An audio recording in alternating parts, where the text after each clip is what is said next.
Hey everyone, hi, welcome back to my channel. So what are we doing today?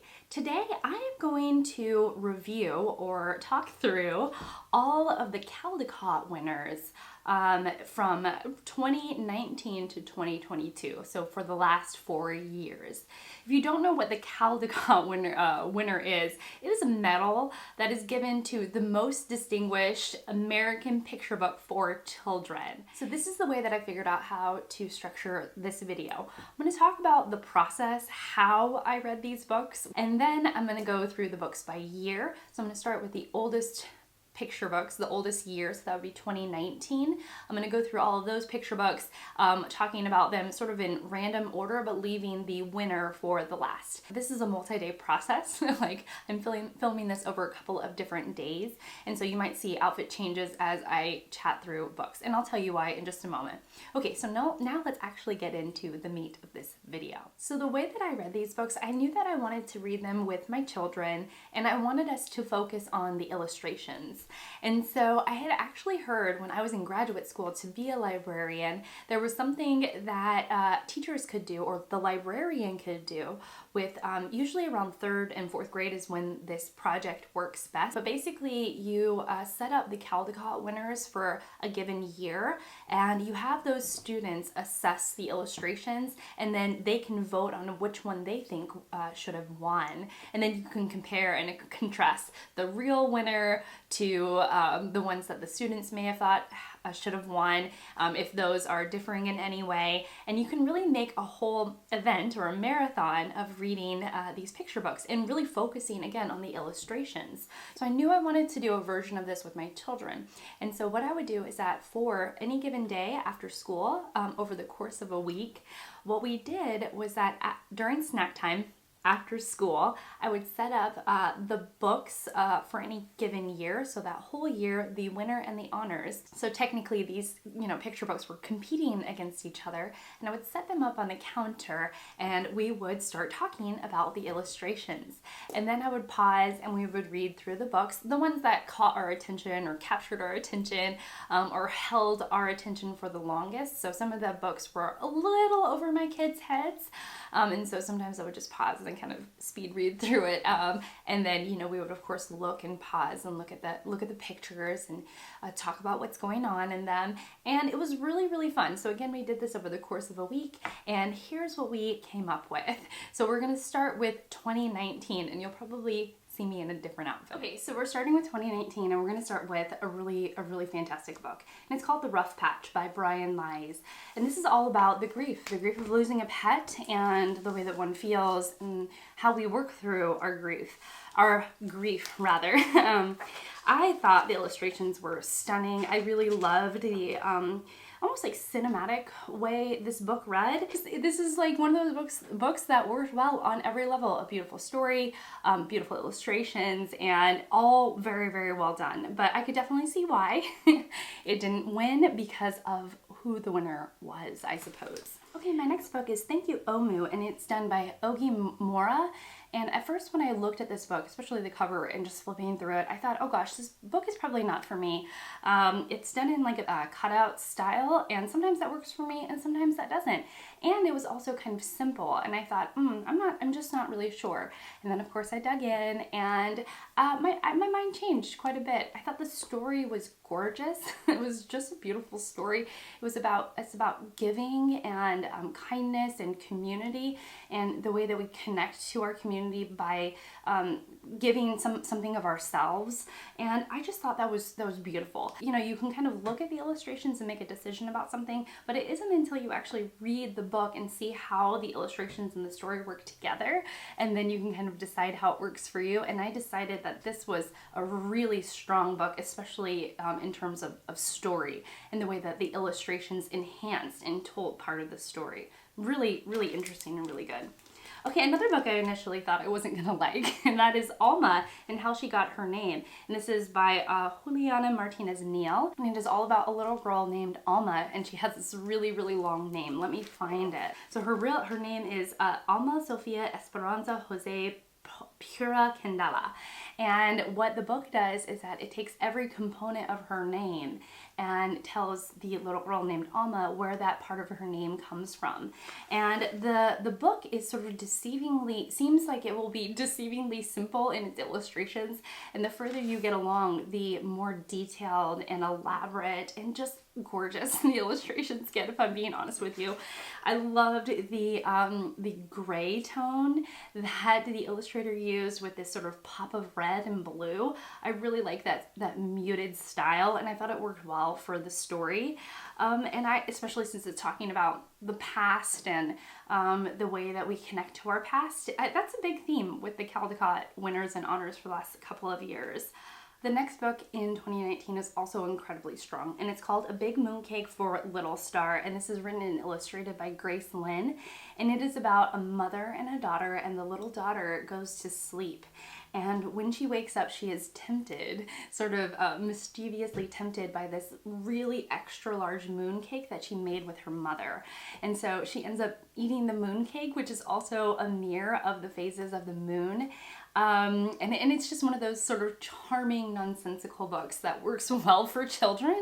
But what I loved about it was the character design. And I also loved the black background that is throughout the whole story. I mean, it just was charming. And for a book that I thought maybe wouldn't make a lot of sense or was going to be one of those nonsensical books that you kind of walk away from and you're like, I'm gonna have to think on what that book actually meant. That this was not like that. Now to the number one book, and this is done by an illustrator that I highly recommend and I greatly admire. I would definitely, if I had the wherewithal, I would definitely buy all of her books that she has illustrated because they are just utter perfection. And she has a style that's very distinguished, so if you like her style, you'll probably like all of her books. Okay, and that is Hello, Lighthouse by Sophie Blackall. So Sophie Blackall has been honored as a Caldecott medalist before, but this year she actually won, and I'm thrilled. So the book is about life in a lighthouse, essentially, but really what it's about is the stunning, gorgeous, incredible illustrations that Sophie Blackall created that has to do with the lighthouse and the sea and the way that this family is living in the lighthouse, and it is like perfection from top to bottom. I love the way that she depicted the waves. I love the way that the lighthouse works. I love that she has this design of circles that she constantly repeats throughout the entire book. Her choice of color is gorgeous. I mean, absolutely stunning. There was just nothing about this book I didn't like. I loved every single page. We're now at the year 2020, and it was a strong year. Now, 2 books worked less well for me, and then the 2 books that worked really well worked super well. So the first one is Going Down Home with Daddy, and this is written by Kelly Starling Lyons and illustrated by Daniel Minter. And what I loved about this book was the colors. The colors are absolutely gorgeous. It has a very distinct design. I really loved the way that the chickens were done. I love the characterization. I just love the tones that were chosen by Daniel Meyer for this picture book. The story is also really beautiful in that it is about connecting with your roots, with your ancestors, and what that means, and being able to talk about it. And I thought that was really a really cool message to go along with the book. All right, the next book that worked well, but not maybe super well, but initially I thought it wasn't gonna work at all, and this is Double Bass Blues by Andrea J. Loney and illustrated by Rudy Gutierrez.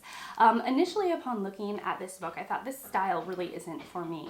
And I just thought, oh, this probably won't work for me. And then I actually read the book, and I was really charmed by its onomatopoeia, all of those sound words. I thought that the illustrations worked really well, and I was really impressed by the way Rudy Gutierrez used illustrations to tell the plot of the story.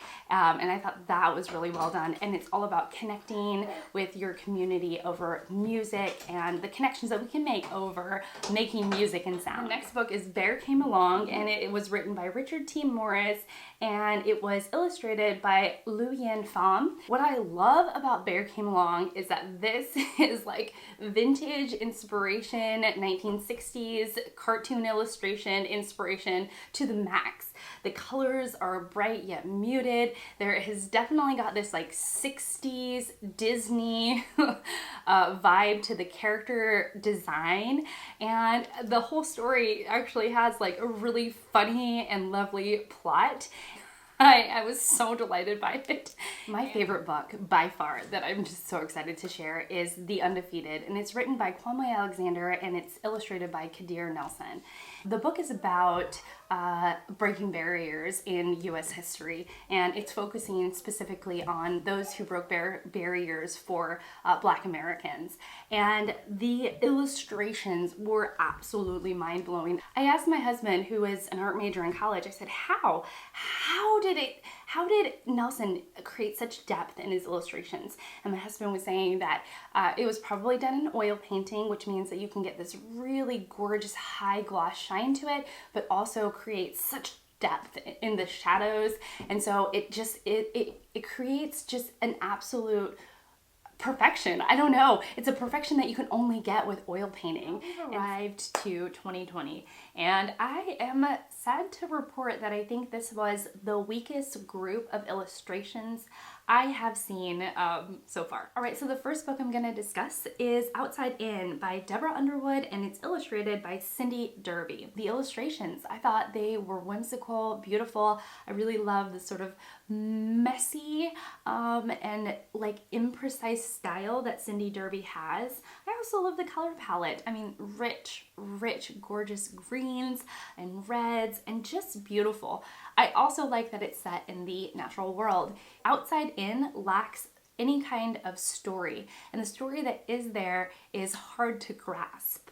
And so I tend to not like books that are just the fluff, just the style. It needs to be substantive as well. All right, the next book is Me and Mama by Kazi A. Cabarria. It is about a young gal who looks up to her mother in a lot of ways, and it is a celebration of motherhood through the eyes of a child in a morning routine. I wouldn't have remembered it for its illustrations. I thought the illustrations were solid, but if I were to choose from a lineup of books, I don't know if Me and Mama would stand out to be like spectacular or exceptional for its illustrations. The next book is really kind of a letdown. It's a and it is A Place Inside of Me. It is a poem to heal the heart, and it's written by Zetta Elliott and illustrated by Noah Denman. Now, I thought the best thing about this book is the way that Noah Denman, the illustrator, captured motion. I thought that the illustrator did just such a fantastic job showing all of these twists and turns. Basically everything else didn't quite work for me. I thought that the poem was a little bit too on the nose, and you know, some people may disagree and you may really love that like strong message, and I thought, yeah, it was just too heavy-handed in regards to the messaging. I was slightly unimpressed by the illustrations. I thought it was cool that the illustrator was able to do motion, but I didn't love the color palette or even really the art style. Now we're getting to the book that actually I enjoyed the most, and that is The Catman of Aleppo. Okay, so this is written by Irene Lantham and Kareem Shamsi Basha, and this is illustrated by Yoku Shimizu. So this tells the story about a man who was there while Aleppo was being destroyed, and what he decides to do is to drive a cab around to help those who were either stuck or couldn't help themselves while many people are fleeing the city of Aleppo in Syria. And so as he's there, this man notices that there are cats that need taken care of, and so he takes it upon himself to take care of the cats. I just loved the cats. Though I have a dog and I love my dog, I love cats too. I loved the drama. There's one illustration where it's like all black and there is the man in the middle and there's a window, and I was just it was such a powerful visual in order to demonstrate darkness and sorrow by actually filling the page with darkness. And then I was also equally impressed that this illustrator was able to really kind of move the perspective around.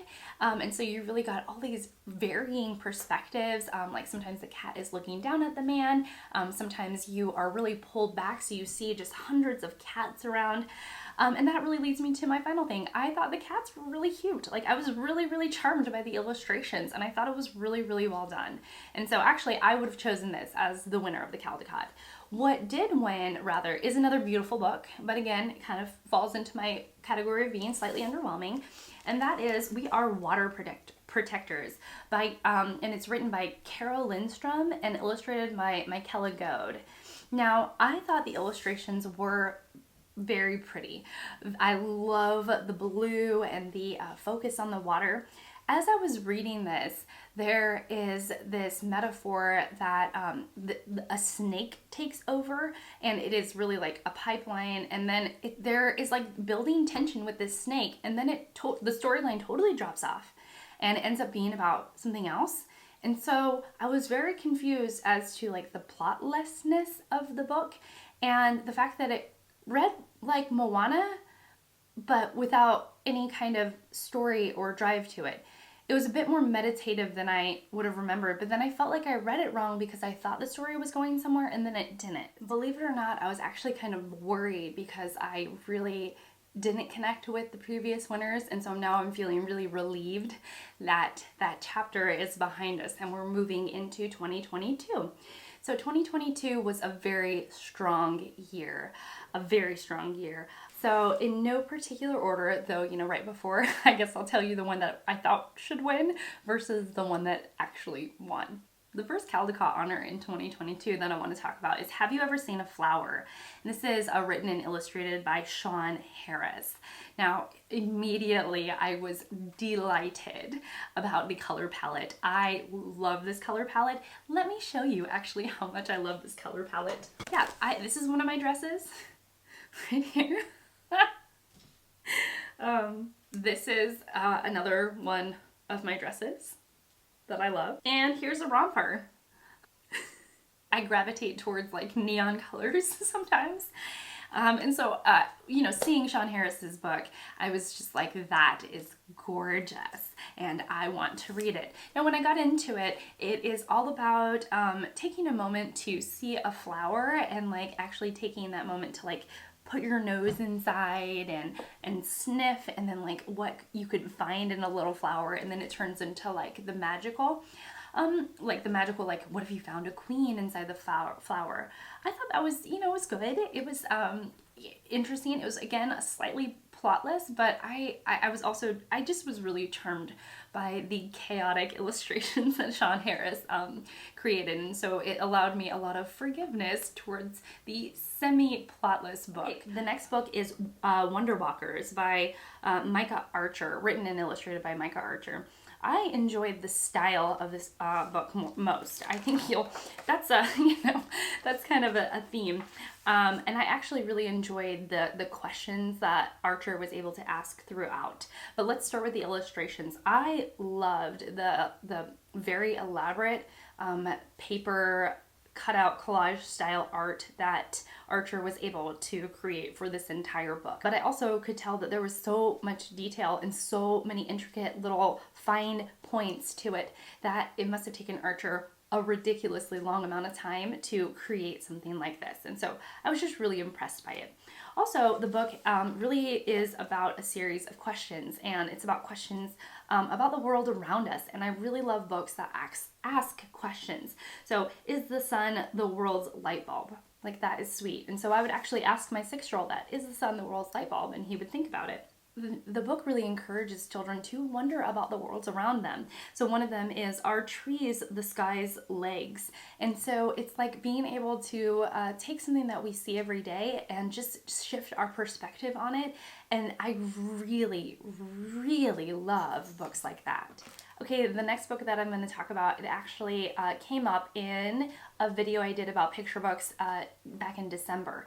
The video rather, is the 10 best illustrated picture books according to the New York Times and the New York State Library. It was a collaborative effort between those two, like one is a newspaper, one is a library. They collaborated and they came up with a list of 10 absolutely stunning and jaw-dropping picture books. And I think in that video I named this next book my absolute favorite. And this is Unspeakable by Carol Boston Weatherford and Floyd Cooper. And sorry, the subtitle, it's Unspeakable, the Tulsa Race Massacre. Unspeakable tells the story of an absolutely horrific and horrible time in U.S. history in 1921, where 300 Black people who were thriving in Tulsa, Oklahoma, were murdered because of a hate crime against race. And the city was destroyed, and this is something that actually the U.S. Doesn't talk about a lot. This doesn't come up a lot in history books. It seemed like it was really just trying to capture a moment in time that is not spoken about a lot. And the illustrator had a connection with this story. I believe the author had a connection with this story, and I was really impressed, and I'm still incredibly impressed. But there was a book that stood out more. We're very much switching gears because we're going to go to the book that we love the most, and it was because it was so innovative and it was so stinking delightful to read with my children. And that is Mel Fell by Corey R. Tabor.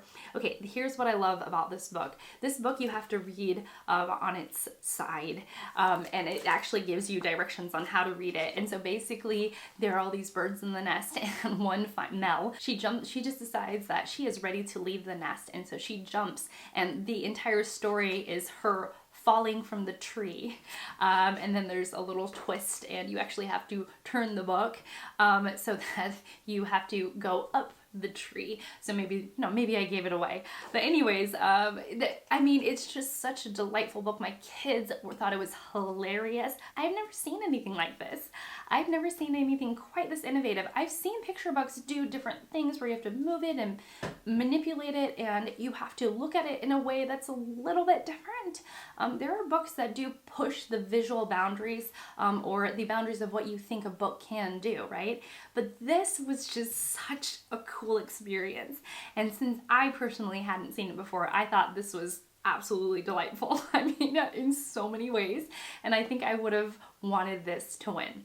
But the actual winner is Watercress by Alexandria Wang, and the pictures, the illustrations are done by Jason Chin. So this tells a story of immigrant parents who have immigrated to the US from China, and they see watercress on the side of the road, and so they tell their children who are more Americanized to let's pick watercress and make it so that it will remind us of home in China. And the little girl is not very understanding at first, and then she comes around to the watercress and the importance of it. I thought it was well executed. I thought the illustrations were very well done, and mostly I marveled at Jason Chin's craft. And I thought the story was strong, it just wasn't my favorite. Mel Fell just absolutely delighted me in every way, shape, or form. I mean, it was just so fun. It's the kind of book that I'm like, I want to have it in my collection just so I can read it over and over again and laugh with my kids, because I mean, it's just so much fun. If you stuck around this long, then wow, thank you. I really appreciate it. Thank you so much for being here and exploring the Caldecott winners and honors with me. I really enjoyed doing this. It took quite a bit of research, but it was all fun work, and I really, really enjoyed it. So yeah, I guess I'm leaving you with let me know what you thought. I would love to know if a book stood out to you, if something was really interesting to you. Yeah, I would really, really love to know. But that's it for me. Thank you so much for being here. Thank you so much for watching, and I will see you all in my next one. Bye, guys.